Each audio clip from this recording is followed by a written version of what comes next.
कक्षा 10 में गणित विषय के लिए संभावित 1 नंबर के प्रश्न हेतु मेरे द्वारा एक वीडियो का पार्ट 1 जारी किया गया था।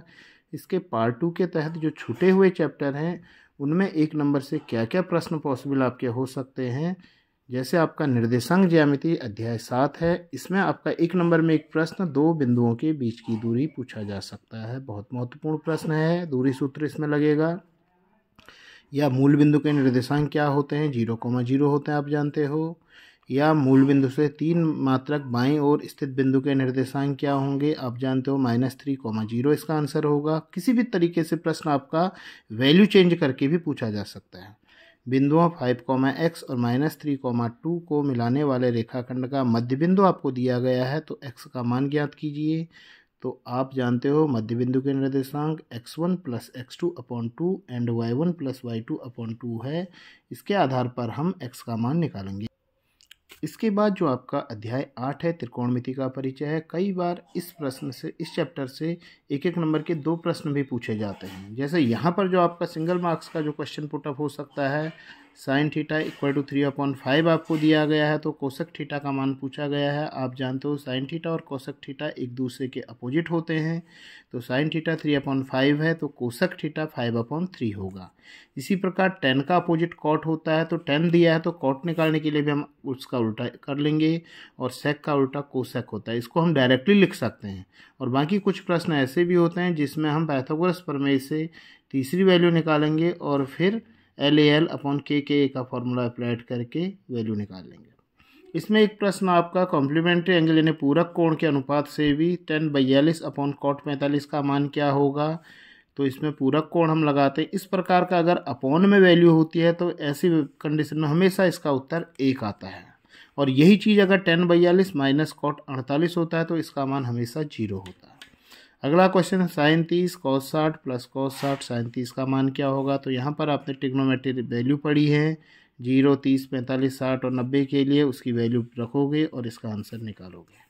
sin 2a = 2 sin a कब ट्रू होगा, यदि a का मान क्या होगा। ये किताब का ही आपका बहुत महत्वपूर्ण प्रश्न है, कई बार पूछा गया है, तो आपको याद होना चाहिए कि अगर हम a की वैल्यू 0 रखते हैं तो इसकी वैल्यू सत्य होती है।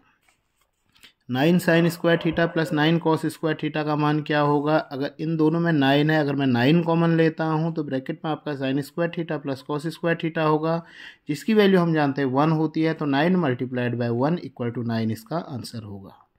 15 cot A = 8 है, तो sin A का मान क्या होगा। तो 15 cot A = 8 है, तो cot A = 8/15 होगा, यानी कि आधार बट्टे लंब। तो हम कर्ण की मान निकालेंगे और उसके बाद हम sin A का मान निकालेंगे। sin² 63 + sin² 27 का मान क्या होगा। तो इसमें भी हम वही करते हैं, sin² 63 आपका ठीक है, sin² 27 को हम cos² 63 लिख देंगे, तो sin² 63 + cos² 63 इसका उत्तर भी 1 आ जाएगा। इसी प्रकार के क्वेश्चन आपके अगर होंगे तो हम इसी तरीके से उसको अनुपात को कॉम्प्लीमेंट्री में चेंज करेंगे।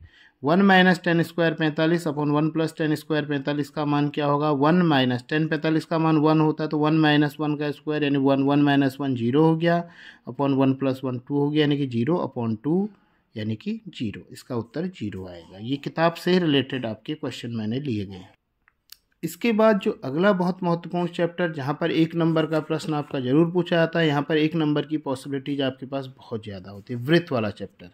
एक वृत्त पर कितनी स्पर्श रेखाएं खींची जाती हैं, आप जानते हो एक वृत्त में बहुत सारी स्पर्श रेखाएं हम खींच सकते हैं। और वृत्त को 2 बिंदु पर प्रतिच्छेद करने वाली रेखा को क्या कहते हैं। यानी एक वृत्त है, उसको एक रेखा 2 बिंदु पर प्रतिच्छेद कर रही है, तो उस रेखा को हम छेदक रेखा कहते हैं। और अगर 1 बिंदु पर प्रतिच्छेद करती है तो उसको स्पर्श रेखा कहते हैं। एक वृत्त में कितनी समांतर स्पर्श रेखाएं होती है। एक वृत्त है, उसमें जो समांतर स्पर्श रेखाएं होती हैं वो 2 होती हैं, और बाकी अगर कोई पैरेलल होंगी तो वो स्पर्श नहीं होंगी। वृत्त के किसी बिंदु पर कितनी स्पर्श रेखाएं खींच सकते हैं। कोई भी वृत्त है, उसमें अगर एक पर्टिकुलर पॉइंट लेंगे तो उस पॉइंट पर हम केवल एक स्पर्श रेखा खींच सकते हैं। वृत्त के बाहर स्थित कोई बिंदु है, उससे हम वृत्त पर कितनी स्पर्श रेखाएं खींच सकते हैं। जैसे आप देख रहे हो, एक स्पर्श रेखा, 2 टी जो है बाहर है, इससे हम 2 स्पर्श रेखाएं खींच पा रहे हैं। आपको एक चित्र दिया गया है, इस चित्र में PTQ का मान क्या होगा, जबकि आपको दिया है PO का मान। PO Q का मान 130 अंश है। तो आप जानते हो ये वाला कोण और ये कोण दोनों संपूरक होते हैं, यानी कि इन दोनों कोणों का योगफल 180 अंश होता है। अगर ये 130 है तो ये 50 होगा। एक प्रश्न यह है, यदि O केंद्र वाले एक वृत्त पर बिंदु P से स्पर्श रेखाएं PA और PB 60 अंश के कोण पर झुकी हैं तो POA का मान क्या होगा। किताब का ही प्रश्न है, आप इसको किताब से देख सकते हो। एक बिंदु Q से वृत्त पर स्पर्श रेखा की लंबाई आपको 24 सेंटीमीटर दी है और बिंदु Q की केंद्र से दूरी 25 सेंटीमीटर दी है। वृत्त की त्रिज्या ज्ञात कीजिए। इसको ज्ञात करने के लिए हम पाइथागोरस प्रमेय का यूज करते हैं। इसके बाद जो आपका अगला चैप्टर है वृत्तों से संबंधित क्षेत्रफल, यहाँ से भी 1 नंबर का एक क्वेश्चन आपका पूछा जाएगा। बहुत ज़्यादा महत्वपूर्ण प्रश्न किताब का ही है कि वृत्त का परिमाप यानी परिधि व क्षेत्रफल दोनों बराबर हैं तो वृत्त की त्रिज्या क्या होती है। अगर हम इस कंडीशन में त्रिज्या हमेशा 2 आती है तो इसका उत्तर 2 है। 6 सेंटीमीटर त्रिज्या वाले त्रिज्यखंड का क्षेत्रफल ज्ञात कीजिए जिसका केंद्र कोण 60 डिग्री है। तो आप जानते हो त्रिज्यखंड का जो क्षेत्रफल होता है θ/360 मल्टीप्लाइड बाई πr²। त्रिज्यखंड के चाप की लंबाई का सूत्र क्या होता है, θ/360 गुणा 2πr। और एक क्वेश्चन ये भी पूछा जा सकता है कि वृत्त की कोई जीवा है और उसका संगत चाप द्वारा बनने वाले खंड को क्या नाम कर देते हैं। इसको हम बोलते हैं वृत्तखंड।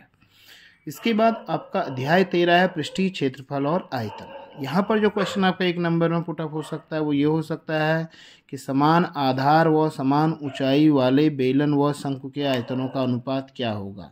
यानी कि एक बेलन है और एक शंकु है, दोनों का आधार सेम, आधार का मतलब दोनों की त्रिज्या सेम है, दोनों की हाइट सेम है, तो बेलन और शंकु के आयतन का रेशियो क्या होगा। तो आपको 9th में भी आपने पढ़ा होगा, गणित की किताब में भी एक चित्र बनाया है कि ऐसी कंडीशन में अगर हम उसी शंकु से उस बेलन को भरेंगे तो 3 बार में वो भरता है। यानी कि अगर शंकु में 1 लीटर पानी आ रहा है तो बेलन में 3 लीटर पानी आता है।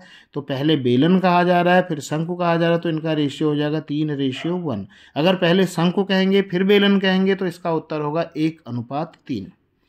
5 सेंटीमीटर भुजा वाले घन के विकर्ण की लंबाई क्या होगी। ये बहुत महत्वपूर्ण प्रश्न है। ये किताब में कहीं पर नहीं है लेकिन ये एग्जाम में पूछा जाता है 1 मार्क्स में या 2 मार्क्स में।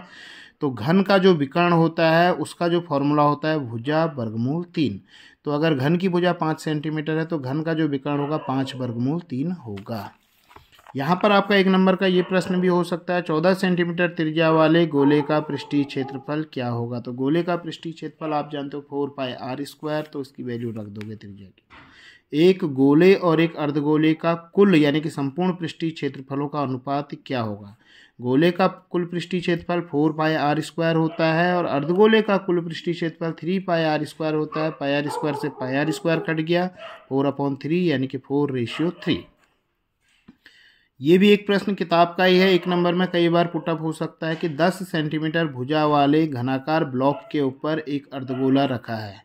यानी घनाकार ब्लॉक है जिसकी भुजा 10 सेंटीमीटर है, उसके ऊपर एक अर्धगोला रखा है।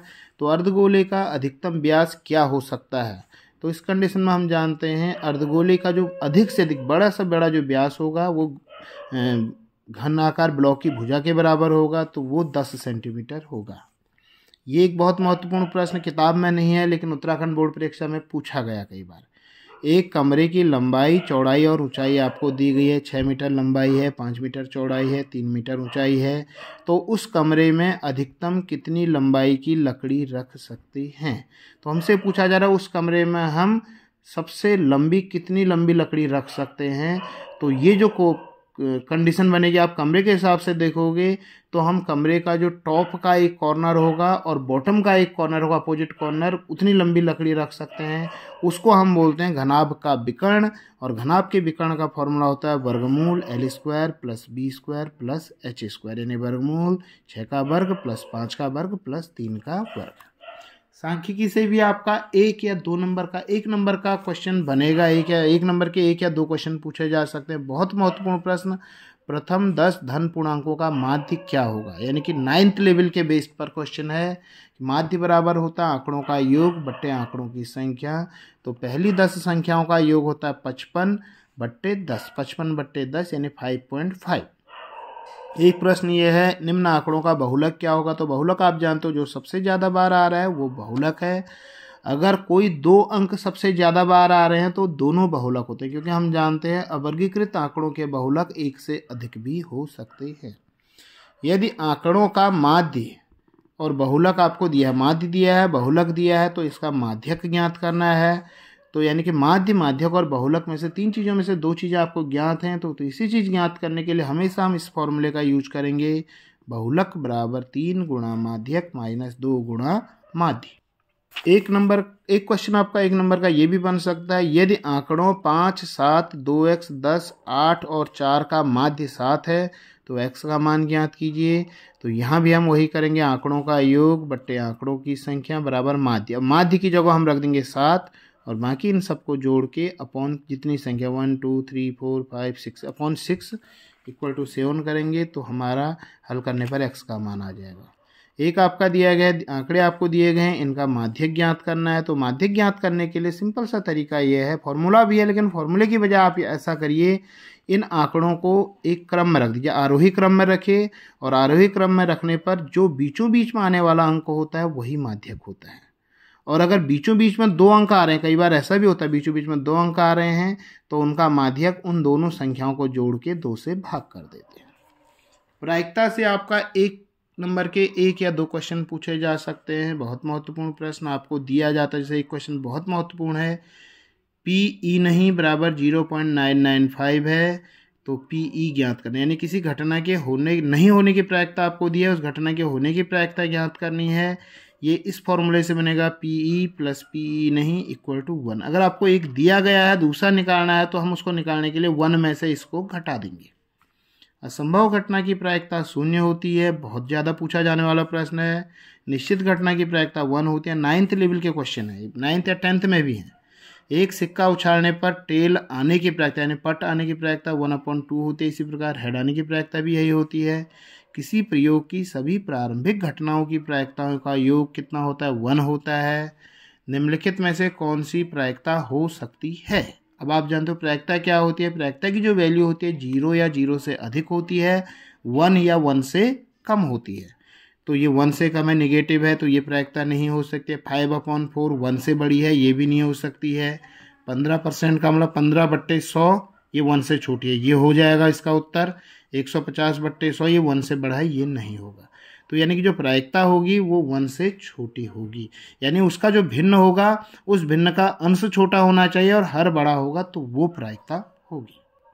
इसी प्रकार मैंने प्रश्न नहीं लिखे हैं अभी, लेकिन प्रायिकता से आपके ताश की गड्डी से रिलेटेड प्रश्न आ सकते हैं कि 52 पत्तों की एक गड्डी से इक्का आने की प्रायिकता क्या होगी। आप जानते हो कुल इक्के 4 होते हैं तो 4/52 होगा।